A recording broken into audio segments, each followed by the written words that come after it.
前2天贵哥经过的时候说，这一侧的路灯只亮到前面这一杆啊，然后这边刚好是一个沙场的路口，路口这边有个路灯的基座，之前大车出入的时候把这根路灯杆给撞倒了，后面就遗留了一个接头在这边，这应该是3、4年前的事情了，等于说这个接头埋在这边至少已经有3年的时间，所以我们首先就怀疑这个接头是不是已经烂掉了啊，这边看到已经烂掉了，这个接头已经烧了，再一次给它处理好啊，看看还能再顶几年。然后现在我们顺电看看行不行。这个断路故障一般比较好查，只要看路灯亮到哪里啊，就在亮与不亮之间，这个没什么难度啊，主要就是寻找那个断点可能会稍微复杂一点。这边绕了一圈，发现后面还是没亮啊，只亮到这一杆，从这边开始后面又是全部不亮。那这边什么问题？先来看一下。这一杆大家应该有印象啊，之前飞线的啊，这边没电，都没电。再跳，又跳闸了。那这个就有问题了。刚刚我们送电的时候没去测啊，没测电流，没想到这绕一圈回来，差不多5分钟就跳了。刚才我们在前面沙场的路口处理了那个接头啊，烧掉的接头。后面我们送电以为可以了，结果又跳闸了。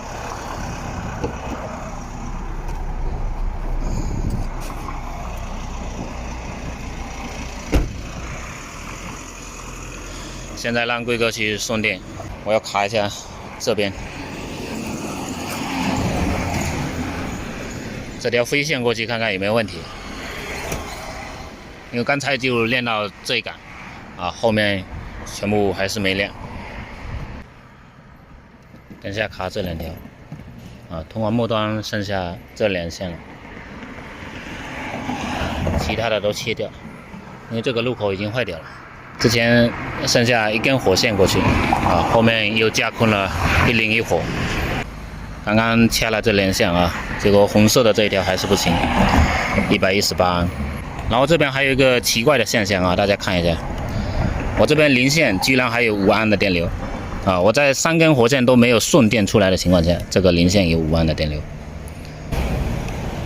那这5安的电流怎么来的呢？有2种可能啊，一个就是通往末端的这条路灯的线路有没有可能在某个地方啊村道偷偷接进去了，然后这个时候村道里面顺电之后，跟我们外面主路形成了一个回路啊，它那个电流负载的电流顺着我们主路的这个零线回到我们变压器的零线排。还有一个可能就是这条零线也接地了，就是通往末端某个地方也接地了。那这个5安的电流就是对面马路的负载的电流啊，对面马路我们现在是亮灯的状态，是不是？它负载的电流通过变压器啊，没有完全从变压器那边入地，有可能顺着这条零线一路通往这边的接地点，再入地啊。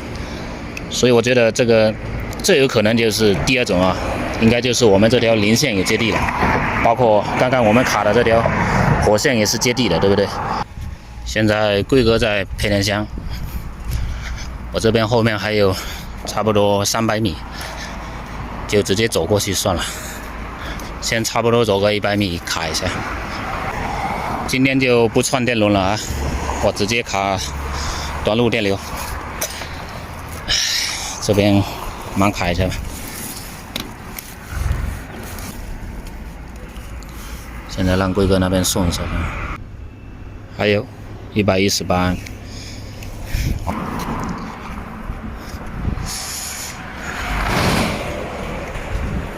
好热，这个就是早上我们处理的这个接头烧掉了，本来以为接起来就能亮，结果顺起来没一会儿就跳闸了。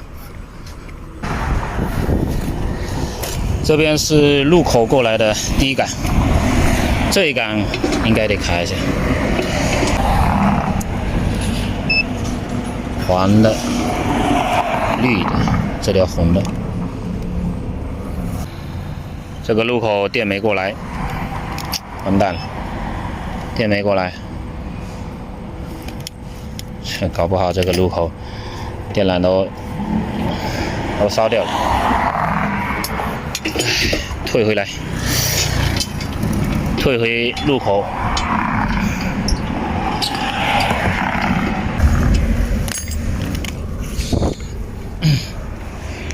这边没电流，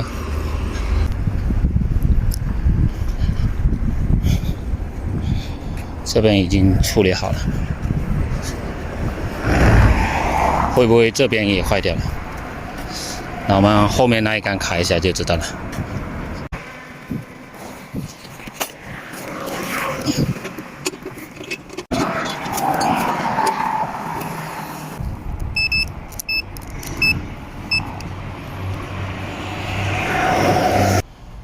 红色的没电流，跑到绿色的这一条90多安。因为咱们这一路过来，电缆很多地方都有问题啊，所以不一定全程都是卡红色的，它中间可能颜色有变掉啊。比如说这一段里面电缆红的断掉，我后面给它切换到绿色的这一条，所以这后面我们就变成了绿色的这一条90多安。现在断电。好，我们卡一下零线，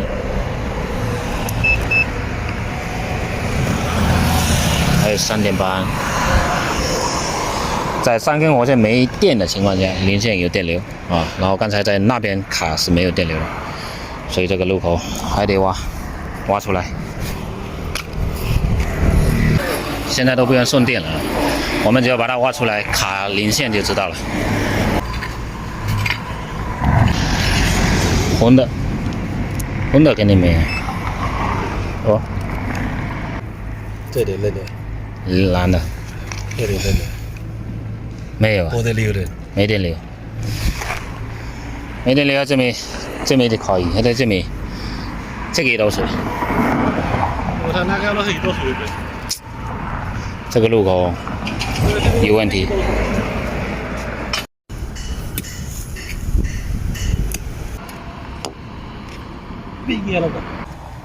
这边电缆给它拨开，啊，我们卡这条零线就行了。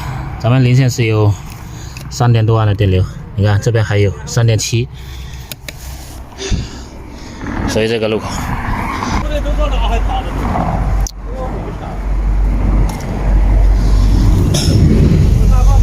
这边零线已经没有了。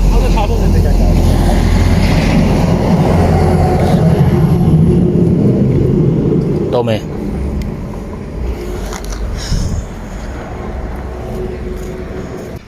啊，所以我们卡电流有各种各样的方法啊。像刚刚咱们这个就可以通过卡零线的电流来判断故障点。那这3.8安的电流，刚刚说了，其实呢就是对面那一侧路灯的负载电流。说更具体一点呢，其实就是对面3线的不平衡电流。咱们这个电缆状况啊，大家也看到了，不平衡电流肯定是有的。那这一部分的不平衡电流肯定不止3.8安，对吧？甚至有30-40安啊都有可能。那这么大的不平衡电流，它不一定说全部回到变压器的中性点，它可能会通过咱们控制柜的零线排，向这一侧路灯的零线啊进行分流，因为咱们这个零线已经接地了嘛。它就通过这条已经接地的零线，把这一小部分电流导入大地。